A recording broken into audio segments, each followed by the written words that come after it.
සාදරයෙන් පිළිගන්නවදත් master movie වොචර්ස්ලා සිළුම දෙනා. ඔන්න ඉතින් ඔයාලා පුන බලාගෙන හිටපු ස්ටඩි ගෲප් එකේ 9 වෙනි එපිසෝඩ් එක අපි අරගෙන ආවා. ඇත්තටම සමාව වෙන්න ඕනේ මේ එපිසෝඩ් එක ගේන පොඩක් පරක් වුණාට. හැබැයි බය වෙන්න එපා. අපි 10 වෙනි එපිසෝඩ් එකත් ඉක්මනට රිලීස් කරනවා. එහෙනම් අපි බලමු මේ එපිසෝඩ් එකේ මොකක්ද වෙන්නේ කියලා.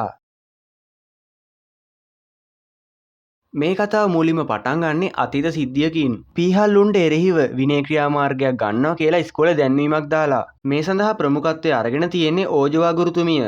ඔන්න දැන් අපිව ගෙනියනවා පීහල්ලුන්ගේ ගෙදරට. පීහල්ලුන්ගේ තාත්තා මෙයාට හොඳටම බයිනවා. තමුන්ට විරුද්ධව විනය ක්‍රියාමාර්ගයක් අරගෙන තියෙනවා නේද? ප්‍රශ්න දාගන්නේ නැතුව උපාධිය ගන්න එක එච්චරටම අමාරුද? බය වෙන්න එපා තාත්තේ. මම මේ ගැන බලා ගන්නම්. ඔන්න දැන් අපිට පෙන්නනවා මෙදා රෑ වෙන සිද්ධියක්. නාදුනන පුද්ගලයෙක් ඕජවා ගුරුතුමියට වගේම ඇයගේ පුතාට පිහිපාරක් අයිනවා. මේ නිසා පුතා බේරුණත් ඕජවා ගුරුතුමිය නම් බේරෙන්නේ නැහැ. ඇය මිය යනවා. ඔන්න මෙතනින් පස්සේ අපිට පෙන්නනවා ඉස්කෝලේ වෙන සිද්ධියක්. පීහල්උන් ළමයි හැමෝටම රැස්වීමක් ඇඳවනවා. මේ වෙලාවේදී ඔහු ෆයිටින් ඇප් එකක් හඳුන්වලා දෙනවා. ඔව් මේක තමයි ඒ ඇප් එක. මේකෙන් හොඳ දක්ෂතා පෙන්නන හැමෝටම යොන්බෙක් සමාගමේ ස්ථිර සමාජිකයෙක් වෙන්න අවස්ථාවක් තියෙනවා. ඉතින් මේ විදිහට තමයි පීහල්උන් මේ ඉස්කෝලේ පාලනය කරන්න පටන් ගත්තේ. ඔන්න දැන් වර්තමානයේදීත් පීහල්උන්ට විරුද්ධව විනය ක්‍රියාමාර්ගයක් ගන්න ඉස්කෝලෙන් ලෑස්ති වෙලා. කලින් එපිසෝඩ් එක ඉවර වෙච්චි මේ තැනින් තමයි මේ එපිසෝඩ් එකත් නිල වශයෙන් පටන් ගන්නෙ. මේ වෙනකොට අපේ කට්ටිය ඉන්නේ ස්ටඩි ගෲප් රූම් එකේ. දැන් ඉස්කෝලේ හරි වෙනස්. අද කිසිම ශ්‍රේණිගත කිරීමක් ෆයිටින් රේටින් එකක් අප්ඩේට් වෙලත් නැහැ. අපේ ඉස්කෝලේ ළමයි දැන් ගහගන්නේ නැද්ද? ඒ වගේම අපිට දැන් පේන්නනවා ඉස්කෝලේ ළමයි පාඩම් කරන්නත් පටන් අරගෙන. ඔන්න මෙදා රාත්‍රියේදී අපේ මිස් තනියම ගමනක් යන ගමන් ඉන්නේ. පිටිපස්සෙන් ආපු බයික් එකක් හදිස්සියෙම මිස් ගාවින් නවත්තනවා. මේ ආවේ වෙන කවුරුවත් නෙවෙයි ගොන්සොප්. මේ දෙන්න යනවා කොෆි ෂොප් එකකට. ගොන්සොප් කියන්නේ විනය රැස්වීම කැඳවන්න එපා කියලා. මම ඔයාට කලින් වතාවෙත් කිව්වා සාධාරණ දඬුවමක්. ඒ වගේ දේවල් විශ්වාස කරන්න එපා. ඔන්න මෙතෙන් තමයි අපිට දැනගන්න හම්බෙන්නේ ඕජවා කියන්නේ ගොන්සොප්ගේ අම්මා කියලා. අපේ මිස් අහන්නේ ඕජවා ගුරුතුමියගේ මරණයයි පීහල්උන්ගේ විනය කමිටු රැස්වීම අතර තියෙන සම්බන්ධය මොකද්ද කියලා. මගේ අම්මව මැරුවේ ඒ මිනිහා තමයි. හැබැයි ඉතින් මිස් නම් අහන්නේ අපරාධකාරයව අල්ලගත්තනේ. ඔයත් ඒ බොළඳ කතාව විශ්වාස කරනවද? ඒ ඇවිල්ලා යොම්බෙක් කල්ලි එකෙක්.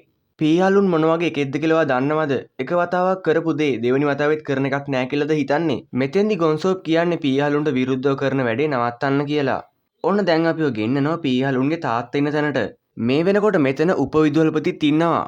උපවිදුහල්පති කියන්නේ පීහල්උන් අස්කරන එක වළක්වන්න ගොඩක් අමාරු වෙයි කියලා. ඔන්න ඒ වගේම මෙතෙන්ට පීහල්උනුත් එනවා. පීහල්උන් කියන්නේ තාත්තේ බය වෙන්න එපා. මේ විනය කමිටු රැස්වීම තියන්නේ නැහැ. මම මේක ගැන බලා ගන්නම්. ඔන්න දැන් අපිට පොඩි නිවුස් එකක් පෙන්නනවා. කලින් දවසේ කම්පැනියක් ඇතුලේ වෙච්ච රණ්ඩුවක් තමයි මෙහෙම පෙන්නන්නේ. අප්පට සිරි මේයින් අපේ කට්ටිය නේද? කලින් එපිසෝඩ් එකේ අපේ යුන් ඇතුළු කට්ටිය කරපු ෆයිට් එක තමයි මෙහෙම නිවුස් වල දාලා තියෙන්නේ. ඔන්න දැන් අපිට YouTube එකේ ලයිව් එකක් පෙන්නනවා. මෙයාලා මේ ඇවිල්ලා තියෙන යුන්සෝ තාක්ෂණික පාසල ඉස්සරහට. ඒ මොකද නිවුස් එකේම තියෙනවා මෙතන ඉන්නේ යුන්සෝ තාක්ෂණික පාසලේ ශිෂ්‍යයෝ ටිකක් කියලා. ඒ මදිවට මුන් ටික අපේ කට්ටියකින් වොයිස් කට් ගන්නවා. ඔයාලට පේනවන්නේ මෙතන කට්ටිය බර ගානක් ඉන්නවා. ඔන්න දැන් අපිව ගෙනියනවා අපේ මිස් ගාවට. මිස් යනවා උපවිදුහල්පතිත් එක්ක මේ ගැන කතා කරන්න. හැබැයි ඉතින් මිනිහා නම් තීරණය කරලා ඉවරයි යුන් ගාමින්ට විරුද්ධව විනය ක්‍රියාමාර්ග ගන්න. ඒ විතරක් නෙවෙයි මේ ස්ටඩි ගෲප් එකත් අයින් කරන්න මෙයා තීරණය කළා. ඉතින් ස්ටඩි ගෲප් එක නැහැ කියන්නේ අනිවාර්යයෙන්ම මිස්ටත් මෙහෙන් යන්න වෙනවා. ඒ මොකද කලින් එපිසෝඩ් එකේදී මිස් පොරොන්දු වුණා මේ ඉස්කෝලේ ස්ටඩි ගෲප් එකක් හදනවා කියලා. ඉතින් ස්ටඩි ගෲප් එකක් නැහැ කියන්නේ මිස් මේ ඉස්කෝලේ ඉන්නත් කිසිම අවශ්‍යතාවයක් නැහැ. ඉතින් මේ වෙච්ච දේවල් අපේ මිස් ස්ටඩි ගෲප් එකේ කට්ටියට කියනවා. මට රාජ් පරීක්ෂකතුමා කිව්වා ඔයාලා සොන්චොල් කියන ළමෙක්ව බේරගත්තා කියලා. ඒත් මේ වගේ භයානක දෙයක් මගෙන් හැංගුව එක වැරදි. කොහොමුණත් කමක් නැහැ. වෙච්ච දේවල් වෙලා ඉවරයි. ඒ වෙනුවට දැන් ඉඳන් කොහොමවත්ම අනතුරුදායක දේවල් කරන්න එපා. ඒ ගැන මට පොරොන්දු වෙන්න. නිවුස් වල ගියපුවා විනය රැස්වීමේදී මම හරි ගස්සන්න බලන්නම්. ඒක මම කරන්න ඕනි වැඩක්. ඒ හින්දා මාව විශ්වාස කරලා පොඩ්ඩක් බලාගෙන ඉන්න. කාටවත් ඔයාලව අවුස්සන්න ඉඩ දෙන්න එපා. අපේ කට්ටිය මේ දේශනෙත් අහලා දැන් පන්ති වලට යනවා. මෙහෙම යද්දි ජුන්ගේ ෆෝන් එකට මැසේජ් එකක් එනවා. මොකක්ද මේ? රෑන්කින් ඇප් එක අප්ඩේට් වෙලා. බලන්නකො කවුද දොරත් කඩාගෙන එළියට එන්නේ කියලා. මෙන්න බෝලේ ඉස්කෝලේ ළමයි දිගට හරහාට නෙලා ගන්නවා. පැයක් ඇතුළත රෑන්කින් වලින් උඩට මෙන කෙනාට වොන් මිලියනයක් දෙනවා. මේ තමයි මේ මැසේජ් එක. පේනෝනේ වොන් මිලියනේ ගන්න අපේ කොල්ලෝ ටික දඟලන දැඟලිල්ල. මේ වෙන ෆයිට් එක දිහා පීහල්උන් ටැබ් එකෙන් බලාගෙන ඉන්නේ. ඒ අතර එකෙක් ගහන බීම් එකක් සේයොන්ගේ ඔලුවටත් වදිනවා.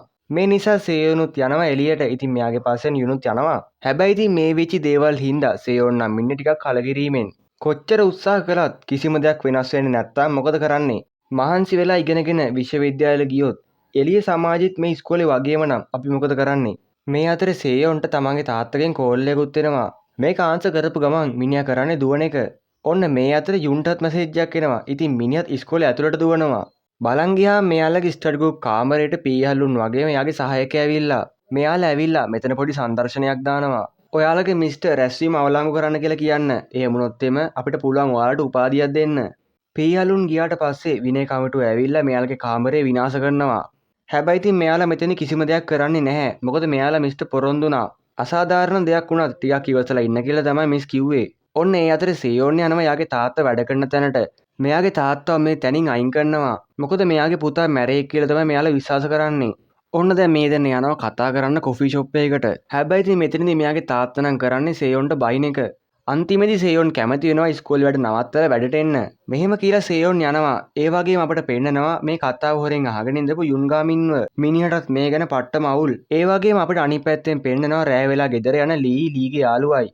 හැබැයි මෙයාලට වැඩි වෙලාවක් නෑ යන්න හම්බෙන්නේ නැහැ. මොකද ලීගේ යාළුවගේ දෙමව්පිය ඇවිල්ලා මෙයාව එක්කන් යනවා. ඒ වගේම අපිට අනිත් පැත්තෙන් පෙන්නනවා ජුන්ව. මිනිහා නම් කරන්නේ ඉතින් chat කරන එක.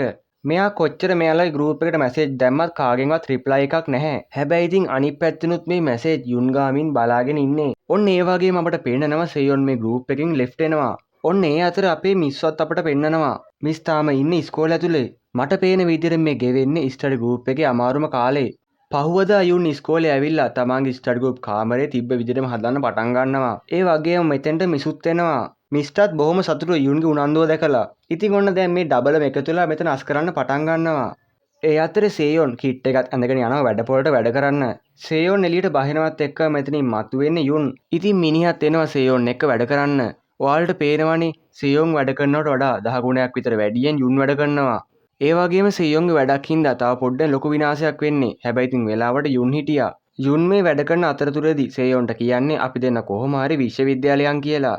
අන්තිමේදී මේ දේ සේයොන්ටත් තේරෙනවා. තමන්ට ඇත්තටම වැඩ කරන්න බෑ. තමන්ට හරියන්නේ ඔෆිස් පුටුවක්. මේ දෙන්න මෙහෙම යද්දි සේයොන්ගේ තාත්තවත් හම්බෙනවා. අන්තිමේදී තාත්තට තේරුම් ගන්නවා තමන්ට වැඩ කරන්න බෑ කියලා.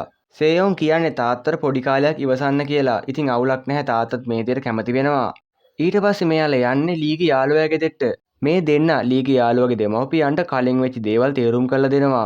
අපි මැරෙව කියලා ඔයාලා වරදවා වටහාගෙන ඒ වගේම සේයොම් දෙමව්පිය දෙන්නට තේරුම් කරලා දෙනවා අපේ ඉස්කෝලෙන් විශ්වවිද්‍යාලයට විශේෂ ඇතුළත් කිරීම තියෙනවා කියලා.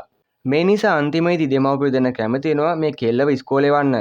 අපේ යුනුයි සේයොනුයි මේ ගෙදරට නිකම්ම ඇවිල්ලා නැහැ. බ්ලූබෙරි මල්ලකුත් අරගෙන තමයි මෙයාලා ඇවිල්ලා තියෙන්නේ. ඉතින් මේකත් මේ වෙලාවේදී දෙමව්පිය දෙන්නට දෙනවා. ඔන්න ඊළඟට මෙයාලා යන්නේ ලීව හම්බෙන්න. අන්තිමේදී ලීගේ යාළුවා කොහොම හරි ලීවත් මේ වැඩේට එකතු කරගන්නවා. ඔන්න දැන් අපි ඊළඟට ගෙන යන්නේ ජුන් ගාවට. මිනිහට නම් කිසිම ගාණක් නැහැ. මිනිහා නම් කරන්නේ සටන් කලා පුරුදු වෙන එක. ඒ අතර මෙයා ෆෝන් එක ගන්නවා. ඔන්න එතකොට තමයි මිනිහාගේ මූණටත් හිනාවක් එන්නේ. අපේ කට්ටිය ආයි ඔක්කොම එකතු වෙලා. ඔන්න අපිව ආපහු ගෙනිනවා ඉස්කෝලේට. අපේ මිස් පීහලුන්ට විරුද්ධව විනය ක්‍රියාමාර්ගයේ ගන්න වැඩේ අත්හැරලා නැහැ. එයා මේ ගැන උප විදුහල්පති දැනුවත් කරන්න ඇවිල්ලා. හැබැයි ඉතින් මේ හින්දා මේ සර් නම් ඉන්නේ ගොඩාරියක් කේන්තියෙන්. යුන්සෝ උසස් තාක්ෂණික පාසල වෙනස් කරනවා කියලා මම පොරොන්දුවක් වුණා. ඒ අදහසේ මේ වෙනකන් කිසි වෙනසක් නැහැ. මෙහෙම කියන ගමන් 9 වෙනි එපිසෝඩ් එක නිල වශයෙන් අවසන් වෙනවා. පීහලුන්ට විරුද්ධව විනය රැස්වීම නම් තියෙනවලු. හැබැයි මේකට පීහලුන් නිකන් ඉඳීද? ඉස්සරහදී අපේ ස්ටඩි ගෲප් කණ්ඩායමට මොන වගේ අභියෝගයකට මුහුණ දෙන්න සිදු වෙයිද? ස්ටඩි ගෲප් එකේ තියෙන එපිසෝඩ් 10යි. ඔයාලට බලන්න තියෙන අවසාන එපිසෝඩ් එක. මේ කතා මාලාවේ ඩිරෙක්ටර් මොන වගේ අවසානයක් මේ කතාවට දීලා ඇතිද? එහෙනම් 10 වෙනි එපිසෝඩ් එකත් ඕන නම් අනිවාර්යයෙන්ම පල්ලයින් කමෙන්ට් එකක් දාන්න. ඒ වගේම අද වීඩියෝ එක හොඳයි නම් ලයික් කරන්න, කමෙන්ට් කරන්න වගේම ෂෙයාර් කරන්න අමතක කරන්න එපා. අපි මාස්ටර් මූවි රිවිව්